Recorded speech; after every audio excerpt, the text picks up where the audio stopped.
السلام علیکم دوستوں، میں ہوں علی جاوید نقوی۔ وزیر اعظم عمران خان کہتے ہیں پاکستان بھارت کے فالس فلیگ آپریشن کا نشانہ بن سکتا ہے۔ وزیر اعظم بار بار بھارت کی طرف سے فالس فلیگ آپریشن کے خطرے کا اشارہ کر رہے ہیں۔ یقینی طور پر ان کے پاس انٹیلیجنس معلومات ہوں گی، جس کے باعث وہ مسلسل اپنی تشویش ظاہر کر رہے ہیں۔ پاکستان کی جانب سے کوئی کبوتر، چیل یا چڑیا بھی اڑ کر بھارت کی طرف چلی جائے تو بھارت پروپیگنڈا شروع کر دیتا ہے کہ وہ یہ پاکستانی جاسوس کبوتر ہے۔ عید کے دن ناروال کے ایک نوجوان کا کبوتر اڑ کر انڈیا چلا گیا۔ انڈین اداروں اور میڈیا نے شور مچا دیا کہ کبوتر پاکستانی جاسوس ہے۔ اب جس شہری کا کبوتر ہے وہ پریس کانفرنس کر کے ساری صورتحال بتا چکا ہے کہ کبوتر غلطی سے اڑ کر انڈین علاقے میں چلا گیا، اسے کبوتر واپس دیا جائے۔ لیکن بھارتی سورما اس بیچارے پالتو کبوتر کو بہت بڑا جاسوس اور بہت بڑا دہشت گرد بنا کر پیش کرے۔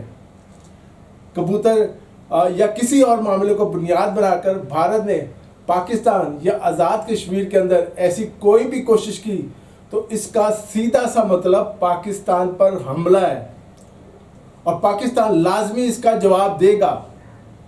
بھارتی جارحیت خطے کو ایک ایٹمی جنگ کی طرف لے جائے گی، جس میں لاکھوں نہیں کروڑوں انسان مارے جائیں گے، اور اس ایٹمی جنگ کے اثرات پوری دنیا پر پڑیں گے۔ دنیا اگر ایٹمی جنگ سے بچنا چاہتی ہے تو اسے بھارتی جارحیت روکنا ہوگی۔ وزیر اعظم عمران خان کا کہنا ہے کہ مودی حکومت خطے اور ہمسایوں کے لیے خطرہ بن چکی ہے۔ بھارتی شہریت ایکٹ سے بنگلہ دیش، سرحدی تنازعات سے چین اور نیپال سے الجھ رہا ہے۔ پاکستان کو جعلی فلیگ آپریشن کے خطرات ہیں۔ وزیر اعظم عمران خان نے اپنی ٹویٹ میں کہا، ہندوتوا کے نظریے پر کاربند مودی حکومت خطے اور ہمسایوں کے لیے خطرہ بن چکی ہے۔ نازی ازم کی طرف سے بھارت توسیع پسندانہ پالیسیوں پر کاربند ہے۔ بھارت شہریت ایکٹ سے بنگلہ دیش، سرحدی تنازعات سے چین اور نیپال سے الجھ رہا ہے۔ پاکستان کو بھارت سے جعلی فلیگ آپریشن کے خطرات بھی لاحق ہیں۔ بھارت کے جارحانہ عزائم صرف پاکستان کے خلاف نہیں، مودی کی پالیسیوں سے جنوبی ایشیا کے تمام ممالک پریشان ہیں۔ نیپال اور بھارت کے درمیان سرحدی کشیدگی بڑھ رہی ہے۔ سب سے خطرناک صورتحال سکم اور لداخ کے علاقے میں چین اور بھارتی سرحد پر ہے۔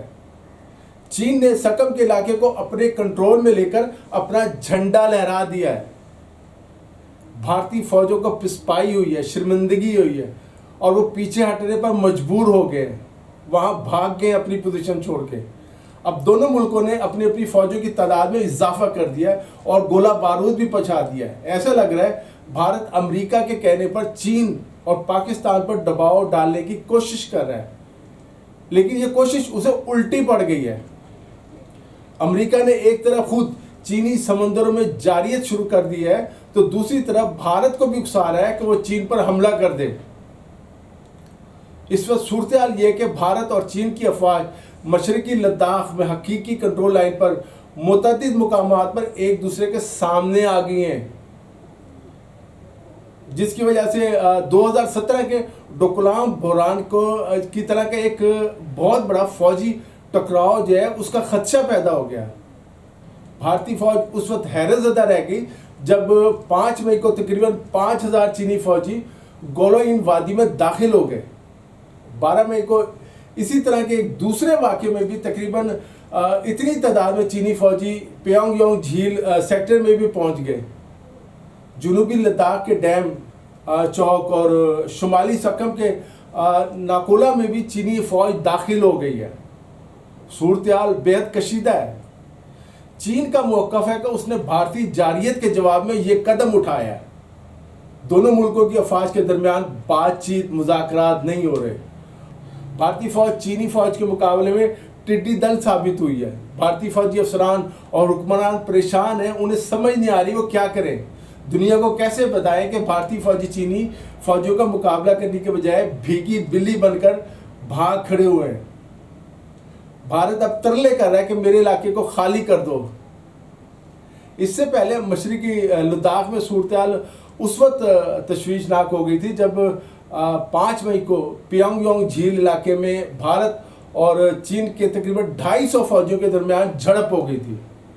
دونوں نے ایک دوسرے کے خلاف لوہے کی سلاخوں اور ڈنڈوں کا استعمال کیا تھا، پتھراؤ بھی کیا دونوں طرف کے فوجیوں نے ایک دوسرے پہ۔ اس میں کہتے ہیں 100 سے زیادہ جو فوجی ہیں انڈین اور چائنیز وہ زخمی ہو گئے شدید۔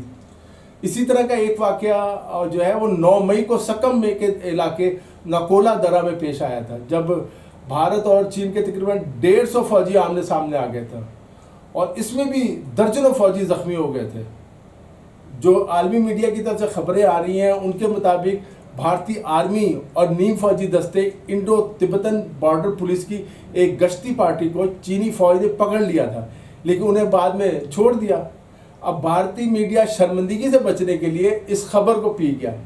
اس تشویشناک صورتحال کے مد نظر بھارت کے آرمی چیف جنرل ایم نروا نے 22 مئی کو 14ویں کور کے ہیڈ کوارٹر کا خاموشی سے وہاں دورہ کیا اور اپنے کمانڈروں کے ساتھ ایک میٹنگ کی، جس میں سیکیورٹی کی صورتحال کا اور چینی فوجیوں کے مداخلت کا جائزہ لیا۔ چین نے انڈین آرمی پر اس کے علاقوں میں غیر قانونی طور پر در اندازی کا الزام لگاتے ہوئے دعویٰ کیا تھا کہ یہ سکم اور لداخ میں حقیقی کنٹرول لائن کی حیثیت کو یک طرفہ طور پر تبدیل کرنے کی کوشش ہے۔ چین نے بھارت کو پیغام دیا ہے کہ اگر اس نے چین کے خلاف جارحیت کا سوچا یا چینی علاقوں پر قبضہ کرنے کی کوشش کی تو بھارت کو تاریخی سبق سکھائے گا۔ بھارت میں یہ امید کی جا رہی تھی کہ چینی وزیر خارجہ اپنی ماہانہ پریس کانفرنس میں اس حوالے سے ضرور اظہار خیال کریں گے، لیکن اپنی 100 منٹ کی پریس کانفرنس میں انہوں نے بھارت کا ایک بار بھی نام نہیں لیا۔ بھارت نے پیونگ یونگ اور گولوئن وادی میں اپنی فوجی قوت میں اضافہ کر دیا ہے۔ 2017 میں بھی ڈوکلام میں بھارت اور چین کے درمیان 73 دنوں تک فوجی تعطل قائم رہا تھا۔ دونوں ملکوں کی افواج ایک دوسرے کے سامنے آ گئی تھی۔ بھارت کے ریٹائرڈ جنرل چین کے اس اقدام کو دھمکی اور جارحیت سے تعبیر کر رہے ہیں، لیکن بھارتی حکومت فی الحال بھیگی بلی بنی ہوئی ہے۔ بھارتی جرنیلوں کو معلوم ہے وہ چینی افواج کا مقابلہ نہیں کر سکتے، اس لیے ان کی کوشش ہے کہ چین کا غصہ ٹھنڈا ہو جائے۔ بھارتی دانشور کہہ رہے ہیں کہ مودی اس مسئلے کو سنجیدگی سے لیں، لیکن مودی کا سارا دباؤ پاکستان پر ہے۔ مودی پاکستان کو اپنا دشمن نمبر 1 سمجھتے ہیں۔ بھارتی میڈیا اس وقت پروپیگنڈا کر رہا ہے کہ آزاد کشمیر اس کا حصہ ہے، اور بڑھ کے مار رہا ہے کہ وہ گلگت اور بلتستان پر بھی قبضہ کر لے گا۔ ہمیں ہوشیار رہنے کی ضرورت ہے۔ آج کے لیے اتنا ہی۔ علی جاوید نقوی کو اجازت دیجیے، اپنا خیال رکھیے گا۔ خدا حافظ۔